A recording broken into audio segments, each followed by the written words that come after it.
Screen visible है? जी ma'am, visible है। Okay.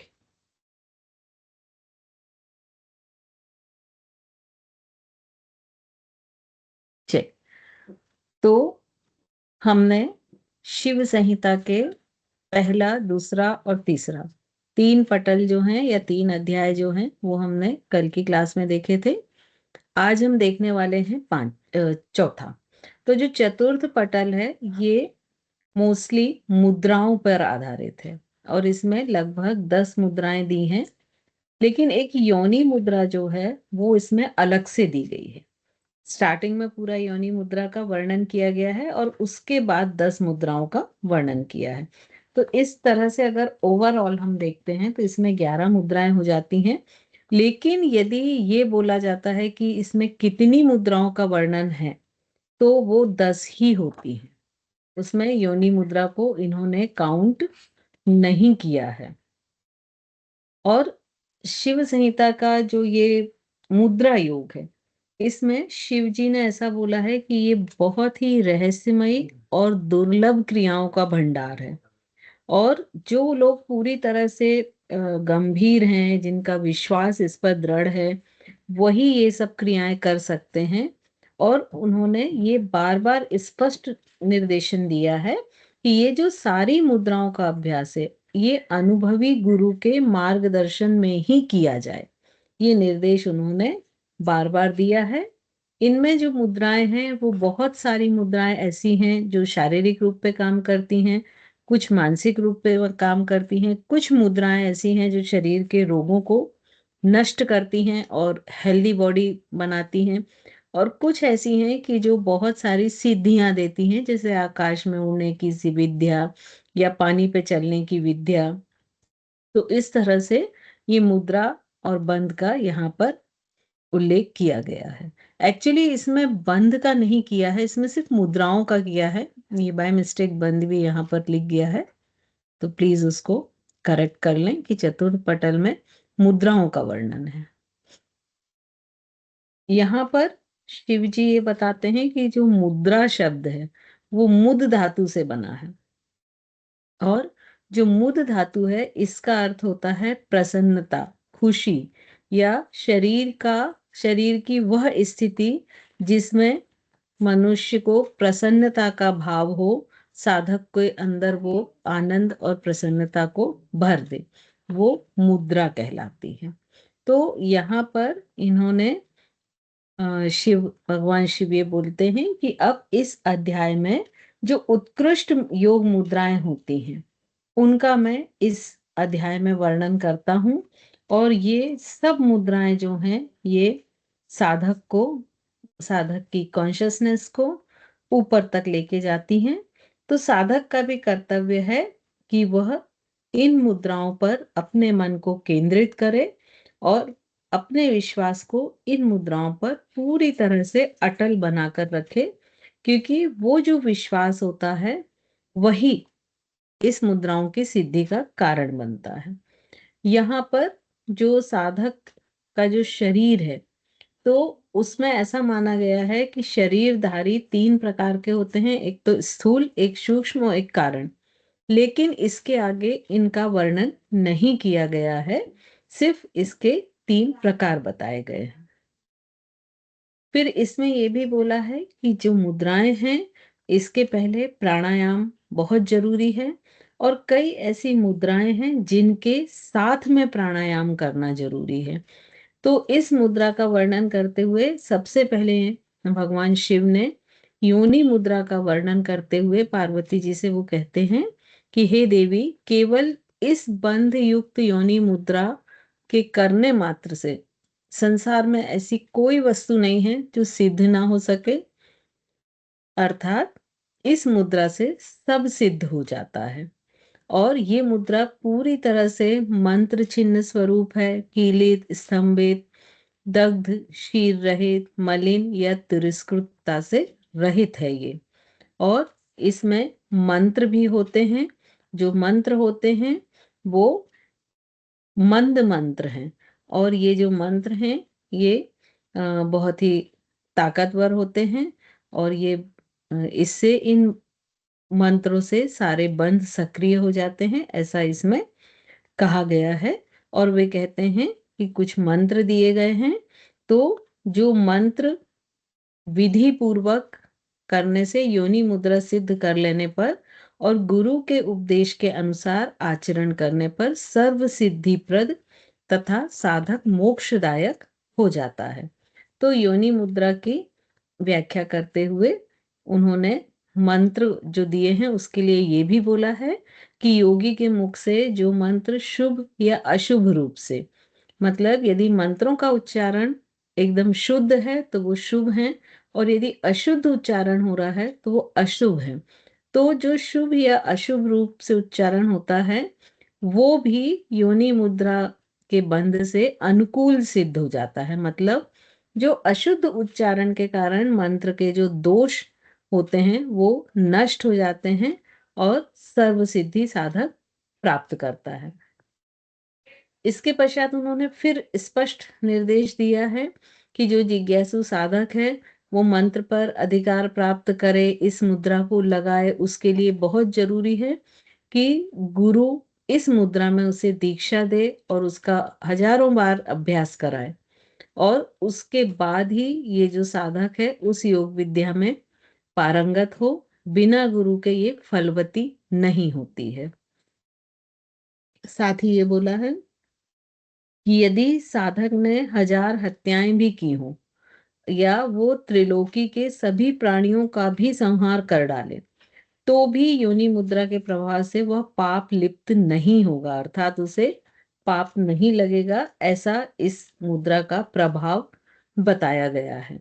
और इसमें साधक का कर्तव्य बताया है कि वो उसका अभ्यास रोज करे, क्योंकि जब इसमें अभ्यास में निरंतरता रहती है तो वही इस अभ्यास के सिद्ध होने की सिद्धि होती है। यदि वो बीच बीच में उसे छोड़ता है तो ये सिद्धि साधक को प्राप्त नहीं होती है। इन मुद्रा के योनि मुद्रा के अभ्यास से काल को भी साधक वश में कर सकता है और उसी से मृत्यु पर भी विजय प्राप्त की जा सकती है। वाणी की सिद्धि होती है, इच्छित विचरण करने की शक्ति होती है, और इसीलिए जो साधक है उसे आलस छोड़कर इस अभ्यास में निरंतरता बनाए रखना चाहिए, तभी उसी के द्वारा ये सिद्धि संभव है। साथ ही भगवान शिव योनि मुद्रा को अत्यंत गोपनीय बताते हैं, क्योंकि कोई भी अयोग्य जो पुरुष है उसको इसका ज्ञान नहीं होना चाहिए और इसे छिपा के रखना चाहिए। तो इसीलिए ये बोलते हैं कि इसका जो ज्ञान है वो योग्य पुरुषों को ही होना चाहिए। अब इसके अलावा वो 10 मुद्राओं का वर्णन करते हैं इस चैप्टर में, इस अध्याय में। महामुद्रा, महाबंधो, वो जो 10 मुद्राएं हैं वो कौन कौन सी हैं? महामुद्रा, महाबंध, महावेद, खेचरी मुद्रा, जालंधर, मूलबंध, विपरीत करणी मुद्रा। उसके बाद उड्यान बंध, वज्रोली, शक्ति चालिनी। इस तरह से ये मुद्राओं का वर्णन करते हैं। और यहाँ पर जो वज्रोली मुद्रा है उसको वो पुनः 2 भागों में बांटते हैं, वो सहजोली और अम्रोली। तो सबसे पहले महामुद्रा का वर्णन करते हैं वो, और इसमें कहते हैं कि बाएं पैर की एड़ी से एनस के बीच में स्थित जो पेरिनियम होता है उसको गुरु के द्वारा दी गई विधि से दबाना चाहिए, और दूसरा पैर स्ट्रेट होता है, राइट लेग स्ट्रेट होता है, और उसे दोनों हाथों से पकड़ के, और जो ठोड़ी होती है, चिन होती है, उसको हार्ट पर मतलब जालंधर बंध लगाना चाहिए। और इसमें जितना अधिक साधक रुक सकता है उसे रुकना चाहिए। साधक को यह मुद्रा पहले लेफ्ट साइड से और फिर राइट साइड से करना चाहिए। तो जब दोनों ओर से साधक इस मुद्रा करने में दक्ष हो जाता है तो ऐसा कहा जाता है कि वो मंद भाग्य वाला भी यदि होगा तो भी उसे वो सिद्धि हो जाती है। इसके प्रभाव से नाड़ियों का जो सर्कुलेशन होता है वो व्यवस्थित होता है और बिंदु स्थिर हो जाता है। तो इस तरह कहा गया है कि ये जो मुद्रा है ये सब पापों को नष्ट करने वाली है और इस मुद्रा के प्रभाव से ब्रह्मरंध्र में प्राण जो हैं वो प्रतिष्ठित हो जाते हैं। साथ ही इस मुद्रा का और वो बेनिफिट बताते हुए कहते हैं कि इससे सभी रोगों का नाश होता है, जठर अग्नि प्रदीप्त हो जाती है, मतलब जो साधक होता है उसका डाइजेशन सिस्टम प्रॉपर हो जाता है और जो डाइजेस्टिव फायर होता है वो स्टिमुलेट हो जाता है, उसका पूरा शरीर स्वच्छ, सुंदर और कांति से भर जाता है। उस साधक का वृद्धावस्था तथा मृत्यु का नाश हो जाता है। तो इस प्रकार वो साधक के जो भी इच्छित फल हैं वो सारे उसे प्राप्त होते हैं और उन सारे फलों का सुख उसे मिलता है। उसका इंद्रियों पर अपना संयम की सामर्थ हो जाती है। तो शिव जी पार्वती से कहते हैं कि ये देवताओं के द्वारा पूजित की जाने वाली मुद्रा है, अतः इस मुद्रा को भी गोपनीय रखना चाहिए और उसी व्यक्ति को देना चाहिए जो इसके लायक है। और इसके साथ ही भगवान शिव इस मुद्रा को कहते हैं कि ये मुद्रा साधकों के लिए कामधेनु के स्वरूप है, मतलब जो कामधेनु यानी जो उनकी सभी कामनाएं पूरी करते हैं, तो इसको उन्होंने कामधेनु की उपाधि दी है। दूसरा है ये महामुद्रा का ही थोड़ा सा और डिटेल बताया है कि इसमें देखिए ये जो हील है इसका पेरिनियम पर प्रेस होना चाहिए, दबाव पड़ना चाहिए और जो फ्लोर मसल्स हैं वो पूरी रूट लॉक, मतलब जिसको हम मूल बंध कहते हैं, वो लगाना चाहिए। स्पाइन फॉरवर्ड की तरफ जाएगी लेकिन ये स्ट्रेट रहेगी, यहाँ पर कर्व नहीं बनेगा। यहाँ पर उड्यान बंद और यहाँ पर चिन डाउन करके चिन लॉक, मतलब जलंधर बंद।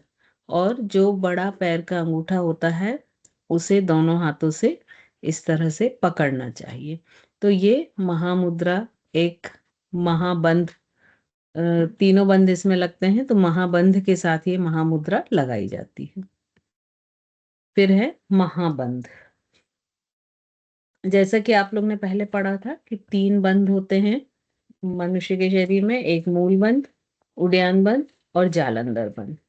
तो ये इस मुद्रा के लिए भगवान शिव ये कहते हैं कि ये जो मुद्रा है ये इसमें तीनों बंध एक साथ लगते हैं और इस बंध के अभ्यास से जो प्राण वायु है वो सुषुम्ना नाड़ी में प्रवेश कर जाती है और जब वो सुषुम्ना नाड़ी में प्रवेश करती है तो साधक का जो शरीर है वो बलिष्ठ होता है, उसका हार्ट संपूर्ण रूप से संतुष्ट होता है और उस साधक के सभी इच्छित कार्य पूर्ण होते हैं। तो इस तरह से वो महाबंध, मतलब तीनों बंधों को एक साथ लगाना, इसका वर्णन करते हैं। अगली मुद्रा है महाभेद मुद्रा।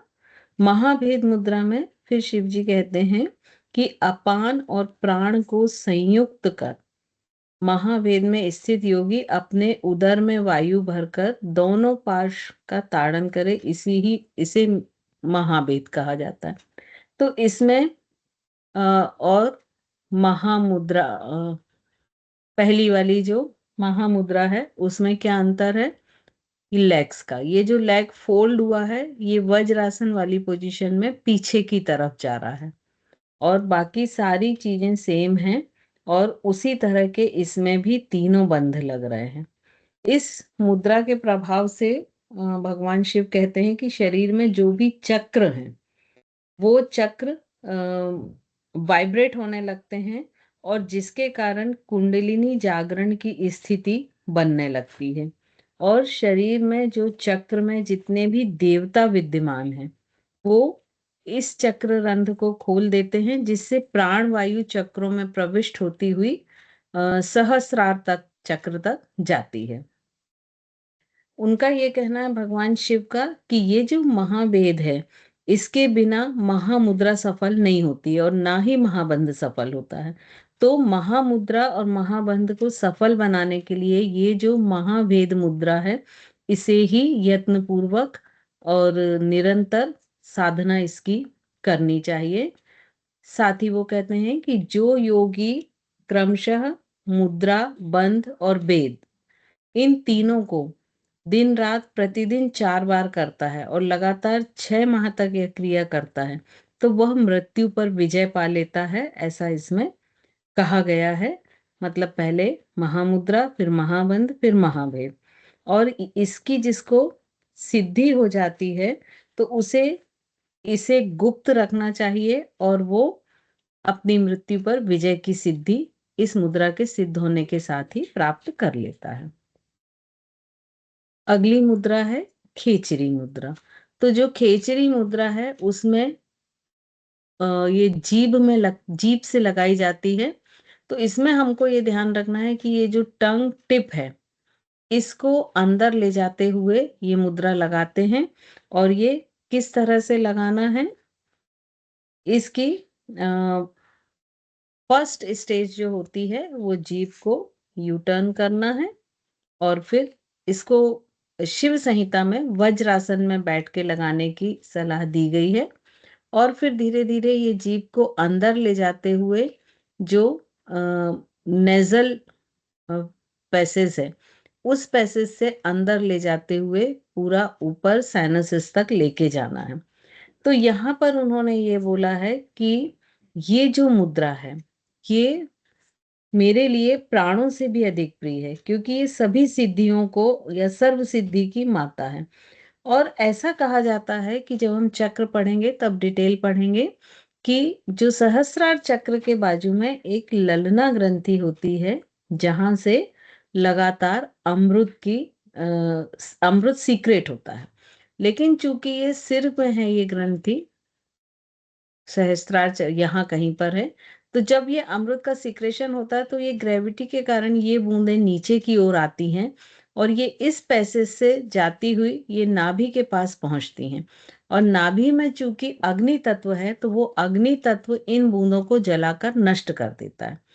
तो जब ये खेचरी मुद्रा लगाई जाती है और ये जीभ से ये पैसेज लॉक हो जाता है तो वो जो बूंदें गिरती हैं वो जीभ द्वारा अवशोषित कर ली जाती हैं और वो साधक कभी भी बुढ़ापे की अवस्था को प्राप्त नहीं करता है, क्योंकि वो अमृत उसके शरीर को यंग बनाए रखता है।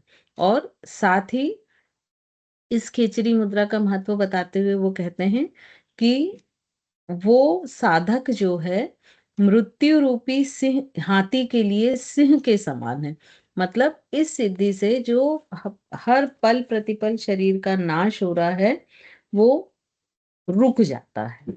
और इसके लिए एक और वो विशेष बात बोलते हैं कि साधक चाहे पवित्र हो या अपवित्र हो या किसी भी अवस्था में हो, जिसे यह खेचरी मुद्रा सिद्ध हो जाती है उसके लिए सभी कुछ शुद्ध हो जाता है, उसके पास अशुद्धि कुछ भी नहीं होती है।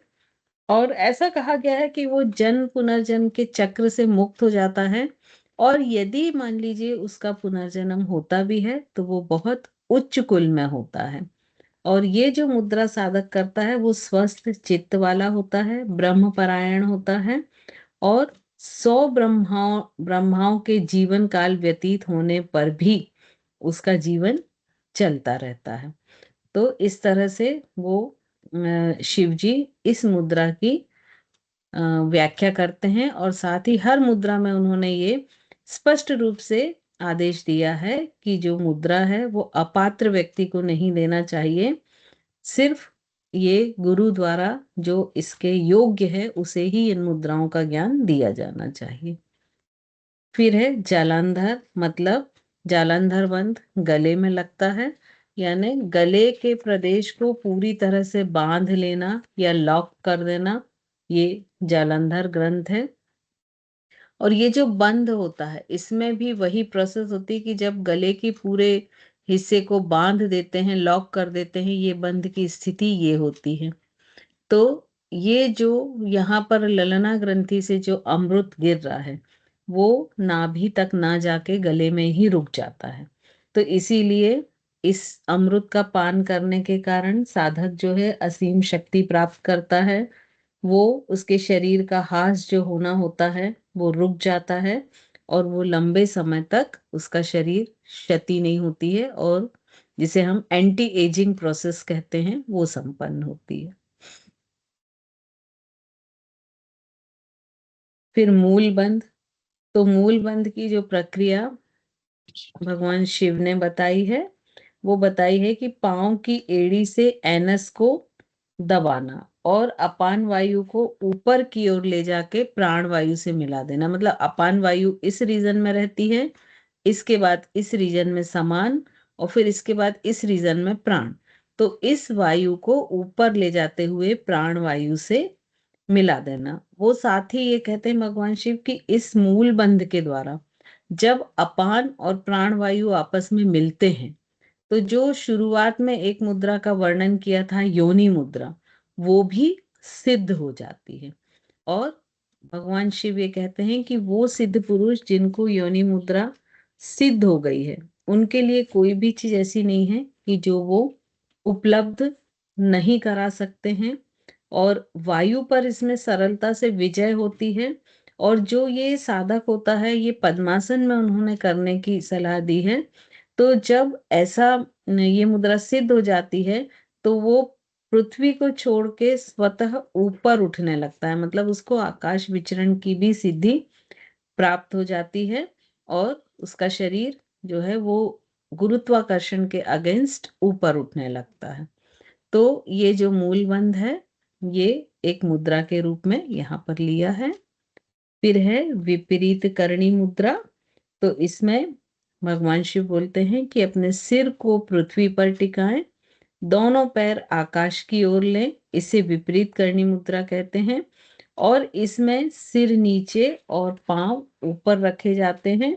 तो एक जो अमृत तत्व की हम बात कर रहे थे, उसका यहाँ पर भी गले में एब्जॉर्प्शन हो जाता है, क्योंकि सिर नीचे होने के कारण यहाँ से ललना ग्रंथि से जो अमृत गिरता है, वो नाभि तक नहीं पहुंच पाता है और नष्ट नहीं हो पाता है, यहीं पर एब्जॉर्ब हो जाता है। तो आप लोग ने सर्वांग आसन भी सुना होगा, तो सर्वांग आसन में भी ये प्रक्रिया होती है। तो यहाँ पर विपरीत करणी मुद्रा इस तरह से बताई गई है। और भगवान शिव बोलते हैं कि जो साधक प्रतिदिन इसका अभ्यास करता है, मतलब एक प्रहर यानी 3 घंटे तक निरंतर अभ्यास करता है, तो वो मृत्यु को जीतने में समर्थ होता है, और प्रलय से पहले उसे किसी प्रकार का कोई कष्ट नहीं होता है। इस मुद्रा में साधक के शरीर में जो अमृत होता है, वह वो पान करता है और वो सिद्धि को प्राप्त हो जाता है। फिर इसके बाद नेक्स्ट है उड्डयन बंध। उड्डयन बंध मतलब जो नाभि और उसके आसपास के पूरे मसल्स हैं पीठ तक के, उन सबको लॉक कर देना। और इस बंध को भगवान शिव ने दुख नाशक नाशक बंध बताया है। और जब इस ये बंध की सिद्धि हो जाती है, तो उन्होंने मृत्यु पर विजय, मतलब बंध के अभ्यास से साधक मृत्यु रूपी दुख का नाश कर लेता है, या वो जन्म मरण के बंधन से मुक्त हो जाता है। अब इसको करने के लिए भगवान शिव बोलते हैं कि जो योगी इस बंध को नित्य प्रति 4 बार, मतलब प्रातः, दोपहर में, सायं और अर्धरात्रि में, तो उनके नाभि मंडल का शोधन हो जाता है। और इस बंध को जब साधक बार बार करता है, तो उसकी अपान वायु ऊर्ध्वगमन होके प्राण वायु से मिल जाती है। यदि योगी 6 महीने तक इस बंध का अभ्यास लगातार करता है, तो वह मृत्यु को जीत लेता है। उसकी जठर अग्नि विशेष रूप से प्रदीप्त होती है, उसमें रसों की वृद्धि होने लगती है, और ये उसके शरीर की धातुओं को पुष्टि होती है, जिससे साधक बलिष्ठ हो जाता है। और उसके शरीर के सभी जो रोग हैं वो नाश हो जाते हैं। हर मुद्रा के अंत में जो उन्होंने एक दोहा दिया है, वो यही दोहा दिया है कि यह बंध अत्यंत दुर्लभ है, इसकी उपलब्धि गुरु कृपा से ही संभव है। इसकी प्राप्ति के लिए विद्वान साधक का स्वस्थ चित्त से एकांत स्थान पर अभ्यास करना जरूरी है। यह योग्य पात्रों को ही ये चीजें देनी चाहिए, गुरु को योग पात्रों को ये चीजें देनी चाहिए। इस चीज का हर मुद्रा के अंत में वर्णन किया है। इसके बाद आते हैं वज्रोली मुद्रा। तो वज्रोली मुद्रा का वर्णन करते हुए भगवान शिव कहते हैं कि इस मुद्रा का अभ्यास गृहस्थ पोजीशन में घर में रहते हुए भी मनुष्य कर सकता है, और इसको विधि विधान से वज्रोली का अभ्यास करना चाहिए। और जब ये विद्या या ये वज्रोली मुद्रा सिद्ध हो जाती है तो अपान वायु का जो है वो अपान वायु पर उस साधक की सिद्धि हो जाती है, और यही मैन वज्रोली मुद्रा बताई गई है। और इसकी सिद्धि से उसके शरीर में अमृत अमृत का संचरण होता है, और जिससे शरीर शक्तिशाली, बलशाली, स्वस्थ होता है।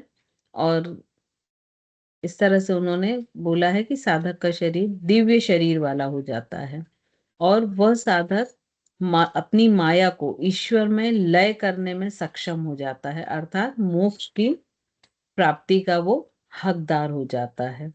तो इस तरह से उन्होंने वज्रोली मुद्रा का अध्ययन किया है वर्णन करते हुए। और आखिरी पद में फिर से वही उन्होंने बोला है कि इसका योग्य पात्र को ही इसको देना चाहिए। अब यहाँ उन्होंने वज्रोली मुद्रा के भी दो भेद बताए हैं, एक तो अम्रोली मुद्रा और दूसरा जो है वो सहजोली।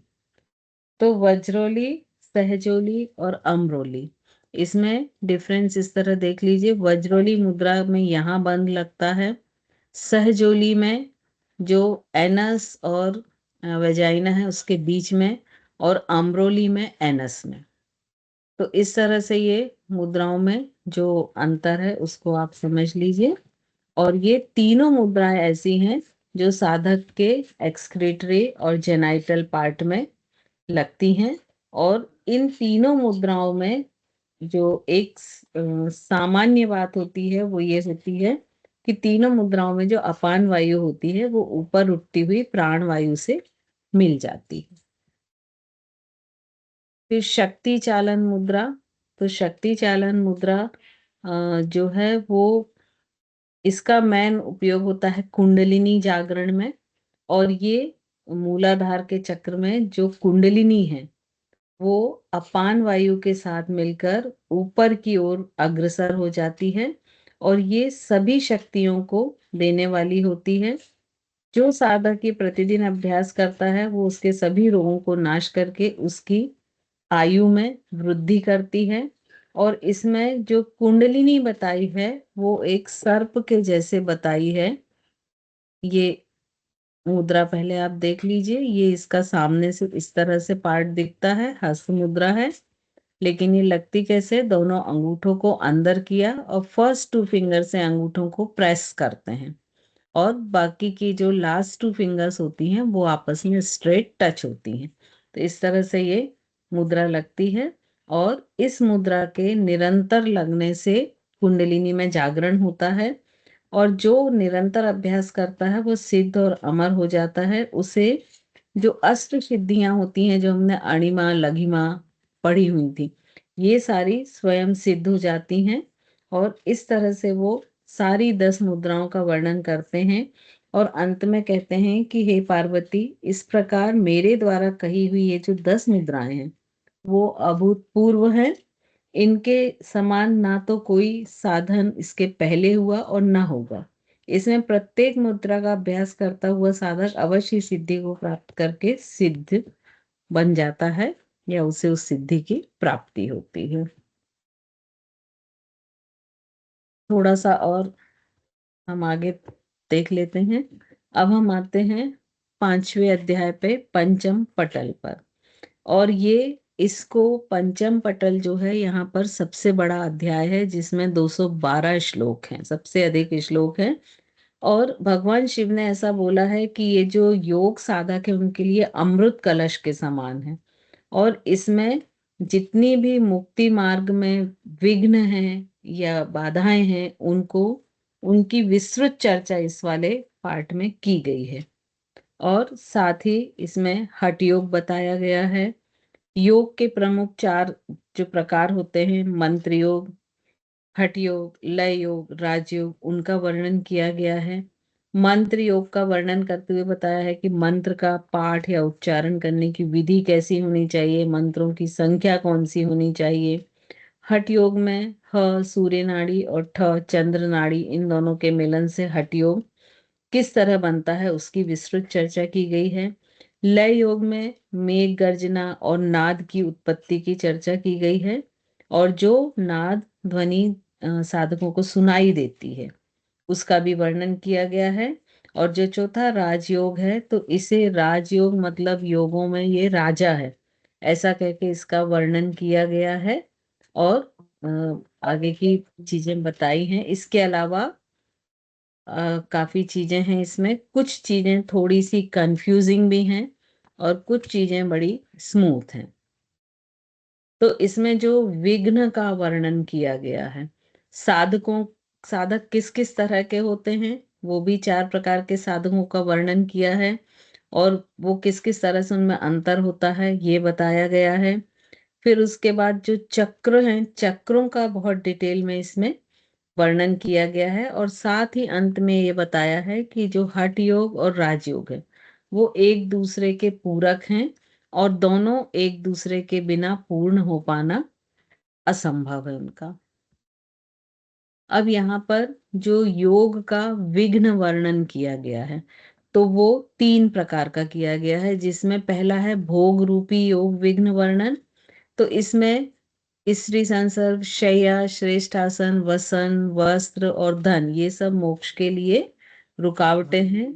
तांबुल का सेवन, सवारी, राज्यभिषेक, ऐश्वर्य भोग के ही स्वरूप माने गए हैं, भोग रूपी विघ्न के। सोना, चांदी, रत्न, ताम्र, सुगंधित द्रव्य, धेनु, इनका संग्रह भी भोग बताया गया है। अपने पांडित्य का अत्यधिक प्रदर्शन करना, वेद शास्त्र का अत्यधिक व्याख्यान करना, और नृत्य संगीत आदि को भी भोग का विषय माना गया है।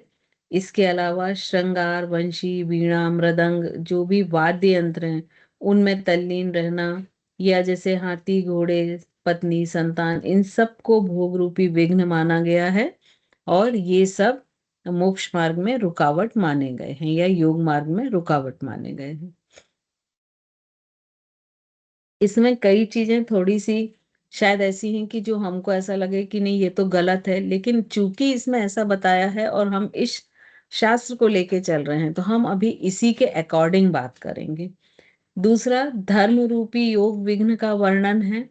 तो धर्म रूपी योग विघ्न के वर्णन में स्नान करना, पूजन या होम करना, मोक्ष में यानी द्वंद्व रहित अनुकूल परिस्थिति में रहना, व्रत या उपवास करना, नियम पालन करना, मौन रहना, इंद्रिय निग्रह करना, इनको भी धर्म रूपी विघ्न बताया गया है। फिर ध्येय वस्तु का ध्यान रखना, मंत्रोच्चारण में लगे रहना, दान देना, सर्वत्र में ख्याति प्राप्त होना, बावड़ी, कुआं, सरोवर, भवन, उद्यान आदि बनवाना, इन सबको भी धर्म रूपी विघ्न बताया गया है। यज्ञ और कठोर चंद्रायण व्रतों का पालन करना, विभिन्न तीर्थों में तीर्थाटन करना, इन सबको धर्म रूपी विघ्न इस शास्त्र के अनुसार बताया गया है। अब तीसरी विघ्न है ज्ञान रूपी विघ्न।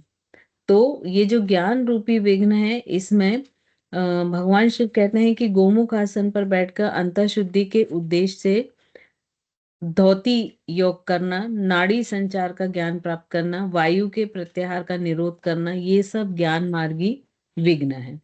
उसके साथ ही वो बोलते हैं कि कुंडलिनी के जागरण में पेट का संचालन करना या उदर को शीघ्रता से घुमाना, ये सारी चीजें नाड़ी शुद्धि के लिए आहार के आचार विचार का पालन करना, ये सब ज्ञान रूपी विघ्न है। तो इस तरह से उन्होंने योग विघ्न में 3 तरह के विघ्नों का वर्णन किया है। इसके बाद थोड़ा सा उन्होंने भोजन विधि का वर्णन किया है कि नवीन रस युक्त भोजन वस्तु तथा सौठ चूर्ण से युक्त भोजन करें। भोजन के उपरांत सौंठ को काट के चूर्ण बना के उसका सेवन करें, ऐसा करने से समाधि प्राप्त होती है। तो इस तरह से उन्होंने थोड़ा सा भोजन का वर्णन किया है। इसके बाद समाधि लक्षण का वर्णन किया है। समाधि लक्षण में उन्होंने बोला है कि साधु का संग, दुर्जन से दूर रहने का निश्चय करना, वायु निर्गम में प्रवेश और कुंभक के समय गुरु के दिए लक्ष्य का अवलोकन करना समाधि में सहयोगी है। शरीर में जो आत्मा है उस पर विचार करना, निश्चय करना, उसकी वास्तविकता और रूपरहिता क्या है उस पर विचार करना। ये ध्यान रखना कि संसार के जो सब प्रपंच हैं वो मोह वाले हैं या मोक्ष मार्ग से आपको विरत करने वाले हैं, इस विचार को हृदय में रखना। ये सब जो है ये समाधि के लक्षण होते हैं। फिर इसके बाद चार तरह के योगों का इसमें वर्णन किया गया है। मंत्र योग, हठ योग, लय योग, राजयोग। इसमें जो चार प्रकार के जो योग हैं इसमें हठ योग, लय योग और राजयोग, सॉरी, लय योग और राजयोग ये द्वैत भाव से रहित हैं। मतलब जो राजयोग के साधन में द्वैत भाव का अभाव रहता है, तो लय योग और राजयोग में जो साधक होता है वो परमात्मा के साथ एकत्व स्थापित कर लेता है। और ये जो चारों प्रकार के योग के साधक हैं ये साधकों के द्वारा ही सिद्ध होते हैं। अब वो साधक कैसे कैसे हैं, तो चार तरह के साधक बताए हैं यहाँ पर।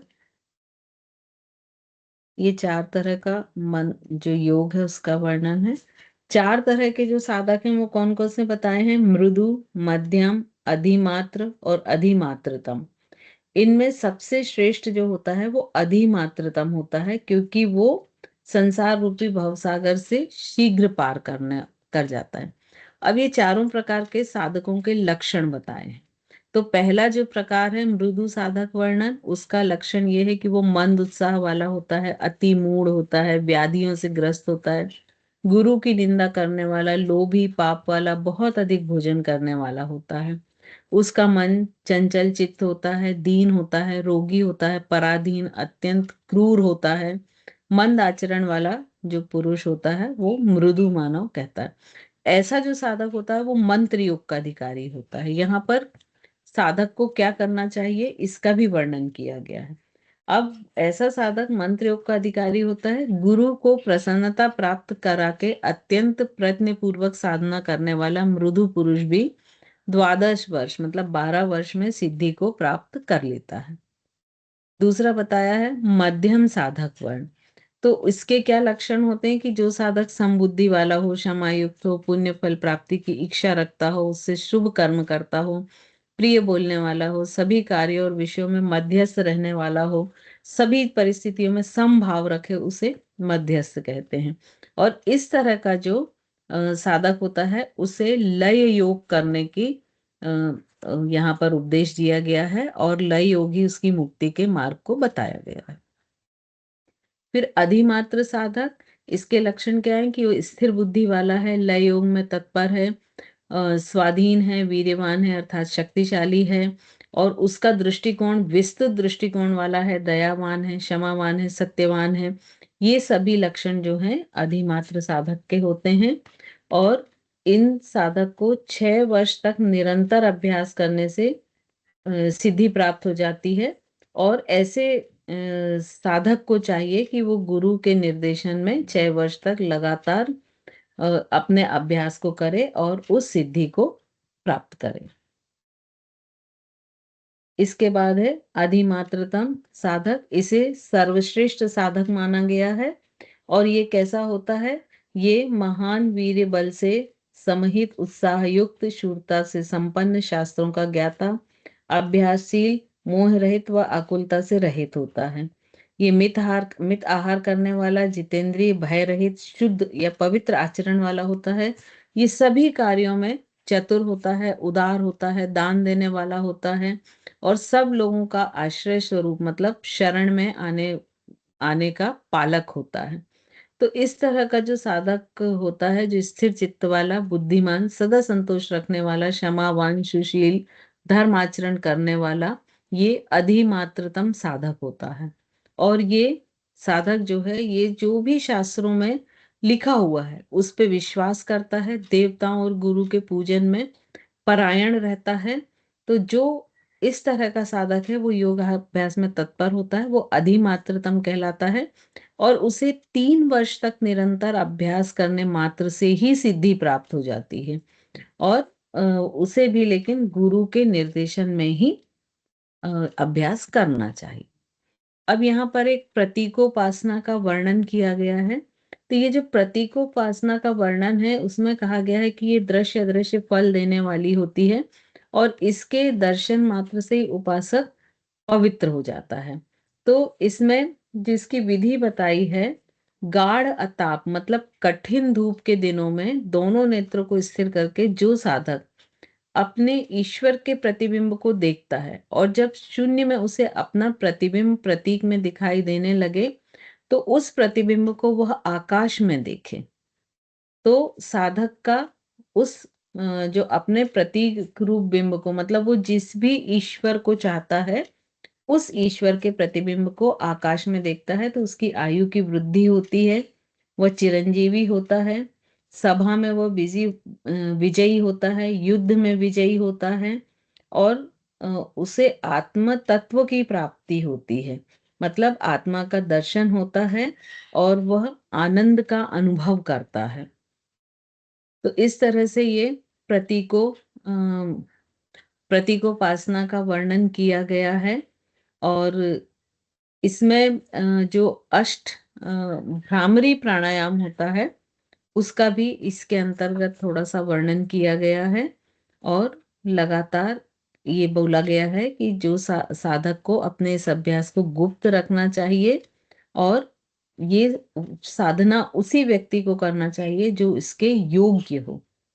और इसमें थोड़ा सा नाद योग का भी वर्णन किया गया है और ऐसा बोला है कि जब ये साधक इस साधना को करता है तो उसे अंतर्नाद ध्वनियां सुनाई देती हैं, जैसे मेघ के गर्जन की ध्वनि सुनाई देती है और जो ये ध्वनियां होती हैं इस पे धीरे धीरे उसका मन स्थिर हो जाता है और वो मोक्ष मार्ग की ओर अग्रसर होता है। तो इस तरह से इस आसन का वर्णन किया है। एक मुक्त पुरुष अनुभव का वर्णन इसमें किया गया है। इसमें शिव जी जो कहते हैं कि योग अभ्यासी बुद्धिमान पुरुष को उचित प्रकार से ईश्वर का पूजन करके स्वस्थ चित्त से आसन पर स्थित होना चाहिए और गुरु को सब प्रकार से प्रसन्न रखकर ही सम्यक विधि से इस उत्तम योग को ग्रहण करना चाहिए। तो ये यहाँ पर विशेष रूप से बोला है। साथ ही बोला है कि जब सांसारिक लोगों का संग छोड़कर एकांत में पद्मासन बैठना चाहिए और दोनों नाड़ियां मतलब ईड़ा और पिंगुला को रोकते हुए कुंभक लगाना चाहिए, प्राणायाम का अभ्यास करना चाहिए। तो जो इनका अभ्यास करता है उसको वायु की सिद्धि प्राप्त हो जाती है, ऐसा इसमें कहा गया है और उसके कुछ अनुभव को बताए गए हैं। साथ ही इसमें ये बोला गया है कि इसे भी गुप्त रखना चाहिए और गुप्त रूप से ही इसे करना चाहिए।